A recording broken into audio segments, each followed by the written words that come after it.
السلام علیکم۔ بسم اللہ الرحمن الرحیم۔ اعمال یسیرہ، ذکر اذکار کی فضیلت، موذی چیز کے ڈسنے کی دعا۔ سیدنا عثمان بن ابی عاص رضی اللہ تعالیٰ عنہ نے جسم میں کسی تکلیف کی شکایت کی تو رسول اللہ صلی اللہ علیہ وسلم نے فرمایا کہ درد والی جگہ پر ہاتھ رکھ کر یہ دعا پڑھو، بسم اللہ اعوذ باللہ وقدرتہ من شر ما اجد واحاذر، 7 دفعہ۔ اللہ کی عزت اور قدرت کی پناہ اس تکلیف سے جو میں محسوس کرتا ہوں، جس میں میں مبتلا ہوں۔ بلکہ ابو داؤد اور ترمذی میں آتا ہے کہ انہوں نے کہا جب میں نے مذکورہ کلمات پڑھے تو اللہ تعالیٰ نے میری تکلیف دور فرما دی۔ اس کے بعد میں اہل و عیال اور دوسرے لوگوں کو بھی اس بات کا حکم دیا کرتا تھا۔ مسلم حدیث نمبر 2202، ترمذی حدیث نمبر 2080۔ آیت کریمہ کی فضیلت، سیدنا سعد بن ابی وقاص رضی اللہ تعالیٰ نے بیان کیا کہ رسول اللہ صلی اللہ علیہ وسلم نے فرمایا کہ سیدنا یونس علیہ السلام جو مچھلی کے پیٹ میں تھے تو انہوں نے دعا کی تھی کہ لا الہ الا انت سبحانک انی کنت من الظالمین۔ جو شخص بھی یہ دعا کرے گا اللہ تعالیٰ اس کی دعا ضرور قبول فرمائیں گے۔ ترمذی حدیث نمبر 3505، نسائی حدیث نمبر 10417۔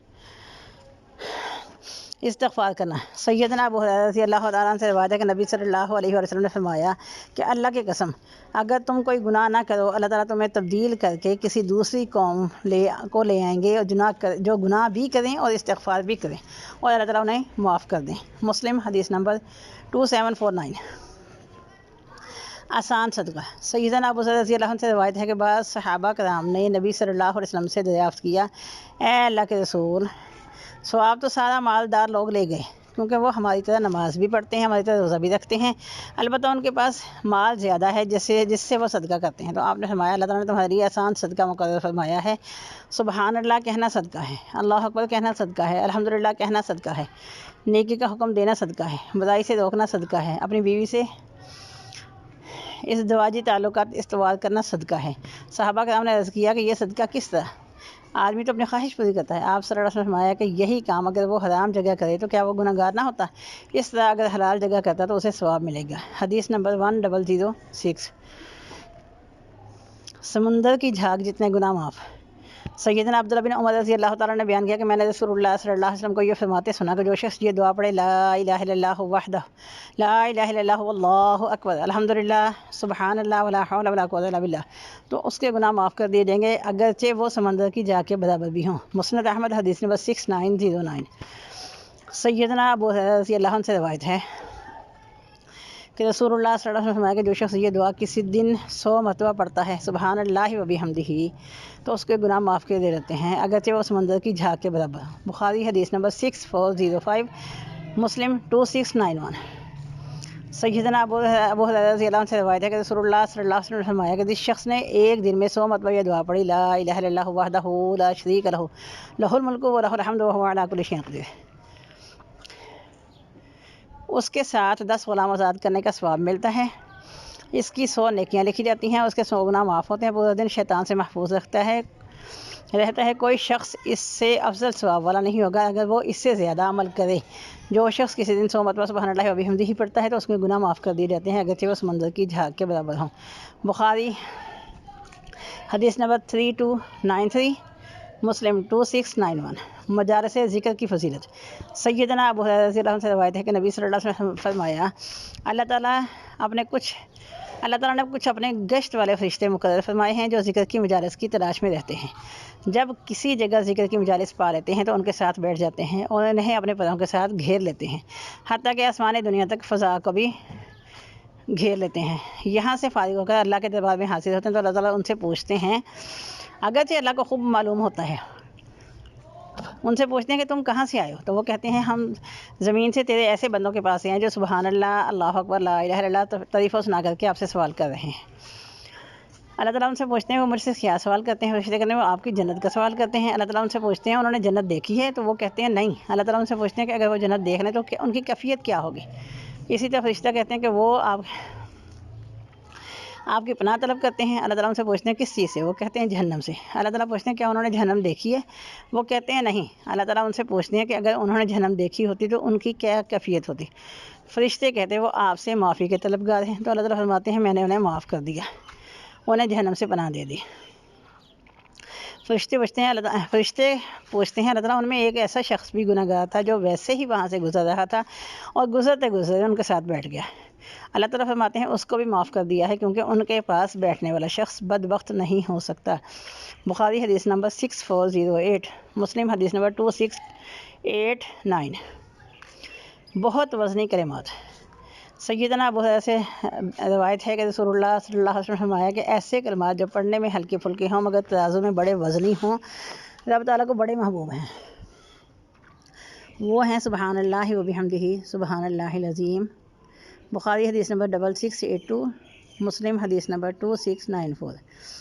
100 مرتبہ سبحان اللہ۔ سیدنا صحابی نبی وقاص رضی اللہ عنہ نے بیان کیا کہ ہم رسول اللہ صلی اللہ علیہ وسلم کے پاس بیٹھے تھے تو آپ نے پوچھا تم ایک دن میں 1000 نیکیاں نہیں کر سکتے؟ ایک شخص نے پوچھا وہ کیسے؟ آپ نے فرمایا وہ 100 مرتبہ سبحان اللہ پڑھے تو اس کے لیے 1000 نیکیاں لکھ دی جاتی ہیں یا 1000 گناہ مٹا دیے جاتے ہیں۔ مسلم حدیث نمبر 2698۔ محبوب ترین کلمات۔ سیدنا ابو ذر رضی اللہ عنہ سے روایت ہے کہ رسول اللہ صلی اللہ علیہ وسلم نے فرمایا میں تمہیں اللہ کے محبوب ترین کلمات نہ بتاؤں؟ میں نے عرض کیا جی ضرور۔ آپ نے فرمایا کہ اللہ تعالیٰ کو سبحان اللہ و بحمدہ محبوب ترین ہے۔ مسلم حدیث نمبر 2731۔ جنت کا خزانہ۔ سیدنا ابو موسیٰ رضی اللہ عنہ نے بیان کیا کہ ایک مرتبہ میں لا حول ولا قوت الا باللہ پڑھ رہا تھا تو آپ نے فرمایا عبداللہ بن قیس کیا میں تمہیں حدیث کے جنت کے خزانوں کی اطلاع نہ دوں؟ میں نے عرض کیا ضرور جناب۔ آپ نے فرمایا لا حول ولا قوت الا باللہ کہا کرو۔ بخاری حدیث نمبر 4206، مسلم حدیث نمبر 3704۔ جنت کی گارنٹی۔ سیدنا ابو سعید خدری سے روایت ہے کہ انہوں نے فرمایا کہ رسول اللہ صلی اللہ علیہ وسلم نے فرمایا جو شخص رضیت باللہ ربا وبالاسلام دینا وبمحمد نبیا پڑھتا ہے اس کے لیے جنت واجب ہو جائے گی۔ محبوب کلام۔ سیدنا سمرہ بن جندب رضی اللہ تعالیٰ نے بیان کیا کہ رسول اللہ صلی اللہ علیہ وسلم نے فرمایا کہ اللہ کو 4 کلمات بہت محبوب ہیں، سبحان اللہ والحمد للہ ولا الہ الا اللہ واللہ اکبر۔ مسلم حدیث نمبر 2137۔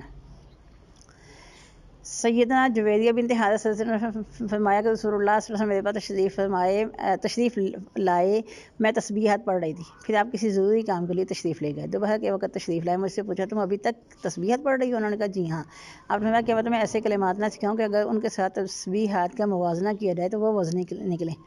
وہ ہیں سبحان اللہ عدد خلقہ، سبحان اللہ زینت عرشہ، سبحان اللہ رضا نفسہ، سبحان اللہ مداد کلماتہ، 3 دفعہ۔ مسلم حدیث نمبر 2726۔ استغفار کی فضیلت۔ سیدنا عبداللہ بن عباس رضی اللہ عنہ کا بیان ہے کہ رسول اللہ صلی اللہ علیہ وسلم نے جس شخص نے استغفار کو اپنا جزو جان بنا لیا اللہ تعالیٰ اس کے لیے ہر تنگی سے کشادگی بنا دیں گے، ہر غم سے نجات دیں گے اور اس کو وہاں سے رضا عطا کریں گے جہاں سے اس کو وہم و گمان بھی نہ ہوگا۔ ابو داؤد حدیث نمبر 1520۔ جنت میں درخت۔ سیدنا جابر رضی اللہ عنہ سے روایت ہے کہ نبی صلی اللہ علیہ وآلہ وسلم نے فرمایا کہ جس شخص نے سبحان اللہ و بحمدہ پڑھا اس کے لیے جنت میں محل تعمیر کر دیا جائے گا۔ ترمذی حدیث نمبر 3664۔ درود پاک کی فضیلت۔ سیدنا ابو ہریرہ سے روایت ہے کہ رسول اللہ صلی اللہ علیہ وسلم نے فرمایا کہ جس شخص نے مجھ پر ایک مرتبہ درود پڑھا اللہ تعالیٰ اس پر 10 رحمتیں نازل فرمائیں گے۔ مسلم حدیث نمبر 408۔ مسلمان بھائی کے لیے اس کی عدم موجودگی میں دعا کرنا۔ سیدنا ابو درداء سے روایت ہے کہ انہوں نے فرمایا کہ رسول اللہ صلی اللہ علیہ وسلم نے فرمایا جو شخص مسلمان دوسرے بھائی کے لیے بھی اس کی عدم موجودگی میں دعا کرتا ہے تو فرشتہ اس کے جواب میں کہتے ہیں تیرے لیے بھی یہ دعا قبول ہو۔ مسلم حدیث نمبر 2732۔ 10 لاکھ نیکیاں۔ سیدنا عمر رضی اللہ عنہ نے بیان کیا رسول اللہ صلی اللہ علیہ وسلم کہ جس شخص نے بازار میں جاتے ہوئے دعا پڑھی لا الہ الا اللہ وحدہ لا شریک لہ لہ الملک و لہ الحمد بیدہ الخیر یحیی و یمیت وہو علی کل شیء قدیر، تو اللہ تعالیٰ اس کے لیے 10 لاکھ نیکیاں لکھ دیتے ہیں، 10 لاکھ گناہ معاف کر دیتے ہیں، اس کے لیے جنت میں ایک محل بنا دیتے ہیں۔ مسند احمد حدیث 327۔ صحیح الجامع حدیث نمبر 6231۔ نماز کی فضیلت۔ اذان سیدنا ابو ہریرہ سے روایت ہے کہ رسول اللہ صلی اللہ علیہ وسلم نے فرمایا جب نماز کے لیے اذان کہی جاتی ہے تو شیطان ہوا خارج کرتے ہوئے بھاگ جاتا ہے تاکہ اذان اسے سنائی نہ دے. جب اذان ختم ہو جاتی ہے تو واپس آ جاتا ہے. جب تکبیر اقامت کہی جاتی ہے تو وہ وہاں سے بھاگ جاتا ہے. جب تکبیر ہو جاتی ہے تو واپس آ کر آدمی کے دل میں وسوسے ڈالنا شروع کر دیتا ہے. اسے کہتا ہے فلاں بات یاد کر. جو باتیں اس کو پہلے یاد نہیں ہوتی حتیٰ کہ آدمی اپنی پڑھی ہوئی نماز بھی بھول جاتا ہے. بخاری حدیث نمبر 608، مسلم 389.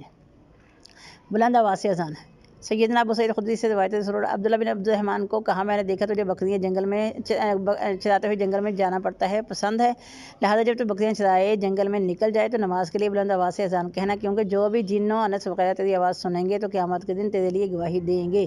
سیدنا ابو سعید خدری نے بیان کیا کہ یہ حدیث میں نے رسول اللہ صلی اللہ علیہ وسلم سے سنی ہے. بخاری حدیث نمبر 609. اذان کے بعد کی دعا سیدنا جابر رضی اللہ عنہ سے روایت ہے کہ رسول اللہ صلی اللہ علیہ وسلم نے جو شخص اذان سن کر یہ دعا پڑھے اللہم رب هذه الدعوة التامة والصلاة القائمة آت محمدا الوسیلة والفضیلة وابعثه مقاما محمودا الذی وعدته، تو اس شخص کے لیے میری سفارش لازم ہو جائے گی. سیدنا سعد بن ابی وقاص سے روایت ہے کہ رسول اللہ صلی اللہ علیہ وسلم نے جو شخص اذان سن کر یہ دعا پڑھے اشہد ان لا الہ الا اللہ واشہد ان محمدا عبدہ ورسولہ رضیت باللہ ربا وبالاسلام دینا وبمحمد النبی صلی اللہ علیہ وآلہ وسلم، تو اس کے گناہ معاف کر دیے جاتے ہیں. مسلم حدیث نمبر 386. جنت کے مہمان سیدنا ابو ہریرہ سے روایت ہے کہ نبی صلی اللہ علیہ وسلم نے جو شخص مسجد کی طرف صبح کے وقت جاتا ہے شام کے وقت واپس آتا ہے اللہ تعالیٰ اس کے لیے جنت کی مہمانی تیار فرما دیتے ہیں. بخاری حدیث نمبر 662، مسلم 669. باجماعت نماز سیدنا ابو ہریرہ نے بیان کیا کہ رسول اللہ صلی اللہ علیہ وسلم نے جماعت کے ساتھ نماز پڑھنا اپنے گھر میں نماز پڑھنے اور بازار میں نماز پڑھنے سے کہیں زیادہ ثواب رکھتا ہے، کیونکہ جب انسان اس طرح وضو کر کے صرف نماز کی نیت سے مسجد کی طرف جاتا ہے تو اس کے ہر قدم کے بدلے اس کی ایک نیکی لکھ دی جاتی ہے اور ہر قدم کے بدلے اس کے درجات بلند ہو جاتے ہیں. اس کے ہر قدم کے بدلے اس کے گناہ معاف کر دیے جاتے ہیں. اور جو شخص نماز پڑھتا ہے اور اپنے جائے نماز پر بیٹھا رہتا ہے تو فرشتے اس کے لیے مسلسل دعا کرتے رہتے ہیں اللہم صلی علیہ اللہم ارحمہ. جب تک آدمی نماز کے انتظار میں بیٹھا رہتا ہے تو گویا وہ نماز میں مصروف رہتا ہے. بخاری حدیث نمبر 647، مسلم 649. صف اول میں نماز پڑھنا سیدنا نعمان بن بشیر نے بیان کیا رسول اللہ صلی اللہ علیہ وسلم کو یہ فرماتے سنا کہ اللہ تعالیٰ اس کے فرشتے پہلی صفوں والے پر درود بھیجتے ہیں. ابن ماجہ 999. صف کی دائیں جانب نماز سیدنا عائشہ نے بیان کیا کہ رسول اللہ صلی اللہ علیہ وسلم نے فرمایا صف کی دائیں جانب والوں پر اللہ کی رحمت نازل ہوتی ہے اور فرشتے رحمت کی دعا کرتے ہیں. ابو داؤد حدیث نمبر 676. صف کو درست کرنا برا بن عازب رضی اللہ تعالیٰ نے بیان کیا کہ رسول اللہ صلی اللہ علیہ وسلم صف کے کنارے پر آ کر بیٹھتے، کندھوں سینوں کو اپنے ہاتھ سے برابر فرماتے اور کہتے تم اختلاف نہ کرو کہیں تمہارے دل مختلف نہ ہو جائیں. آپ فرمایا کرتے جو لوگ صف ملاتے ہیں ان پر اللہ کی رحمت نازل ہوتی ہے، فرشتے رحمت کی دعا کرتے ہیں. فجر اور عصر کی نماز سیدنا ابو ہریرہ سے روایت ہے کہ رسول اللہ صلی اللہ علیہ وسلم نے تمہارے پاس دن رات کے وقت فرشتے آتے جاتے رہتے ہیں. جو بھی نماز میں اکٹھے ہوتے ہیں جن فرشتوں نے رات گزاری ہوتی ہے ان سے باری طرح سوال کرتے ہیں تم نے میرے بندے کو کس طرح پایا؟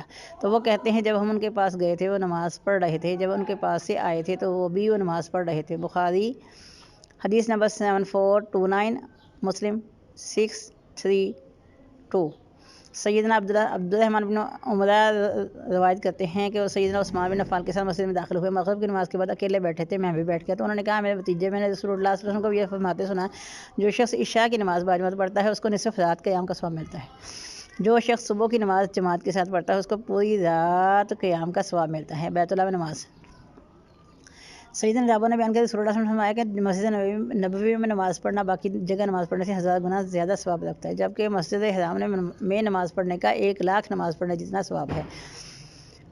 مسجد نبوی میں نماز رسول اللہ ابو ہریرہ سے روایت ہے نبی صلی اللہ علیہ وسلم نے فرمایا مسجد حرام کے علاوہ کسی دوسری جگہ نماز پڑھنے سے میری اس مسجد میں نماز پڑھنے سے 1000 نماز کا ثواب ملتا ہے. عورت کا اپنے گھر میں نماز پڑھنا سیدہ ام سلمہ روایت ہے ایسے روایتیں کہتے ہیں رسول اللہ صلی اللہ علیہ وسلم نے فرمایا عورتوں کے لیے بہترین نماز ان کے گھروں میں ہے. صحیح ابن خزیمہ، مسند احمد حدیث نمبر 26542. گھر میں نفل نماز پڑھنا سیدنا صحابہ رضی اللہ عنہ سے روایت ہے کہ نبی صلی اللہ علیہ وسلم نے فرمایا نفل نماز گھر میں پڑھا کرو کیونکہ نفل نماز گھر میں پڑھنا زیادہ افضل ہے. نماز کا انتظار کرنا ہے نبی ابو حریرہ سے روایت ہے رسول اللہ صلی اللہ علیہ وسلم نے فرمایا جب تک مسلمان اپنے جائے نماز پر بیٹھ کر نماز کا انتظار کرتا رہتا ہے صرف نماز کا منتظر رہتا ہے، بے وضو ہونے تک فرشتے اس کے ذریعے دعا کرتے رہتے ہیں اللہم اغفر لہ اللہم ارحمہ۔ بخاری حدیث نمبر 2119 659 477 445 176۔ فجر کے بعد مسجد میں بیٹھنا۔ سیدنا انس سے روایت ہے کہ رسول اللہ صلی اللہ علیہ وسلم نے فرمایا جو شخص فجر کی نماز باجماعت ادا کرتا ہے پھر طلوع آفتاب تک ذکر و اذکار کرتا رہتا ہے پھر اس نے 2 رکعت ادا کی، اس کو مکمل حج عمرے کا ثواب ملے گا۔ ترمذی حدیث نمبر 586، صحیح الجامع 6346۔